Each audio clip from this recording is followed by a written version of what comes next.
2024 সালে আন্দোলন কোন ব্যক্তি, দল বা গোষ্ঠী নয়, তাদের সম্পর্কে স্বাধীনতা প্রিয়, গণতান্ত্রিকামী প্রিয় মানুষকে অবশ্যই সজাগ থাকা জরুরি।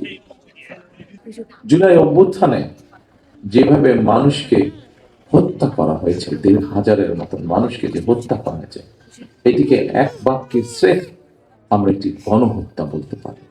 2024 সালে আন্দোলন কোন ব্যক্তি, দল বা গোষ্ঠী নয়, এই আন্দোলন ছিল সত্যিকার অর্থেই অধিকার হারা গণতান্ত্রিকামী মানুষের গণ আন্দোলন।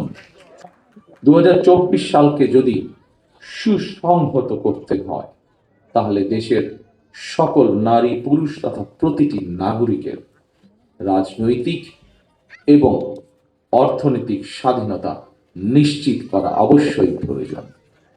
যারা স্বাধীনতা রক্ষার আন্দোলনকে দলীয় স্বার্থ রক্ষার আন্দোলনে পরিণত করতে চায়, তাদের সম্পর্কে স্বাধীনতা প্রিয়, গণতান্ত্রিকামী প্রিয় মানুষকে অবশ্যই সজাগ থাকা জরুরি।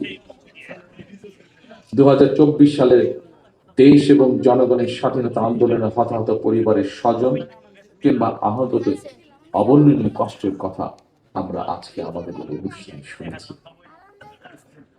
তাদের এই কষ্ট কোনো কিছু দিয়ে মোচন করা সম্ভব নয়, কারণ আমিও জানি স্বজন হারানোর বেদনা কতটুকু। কোনো কিছু দিয়ে এই কষ্ট মোচন করা যায় না।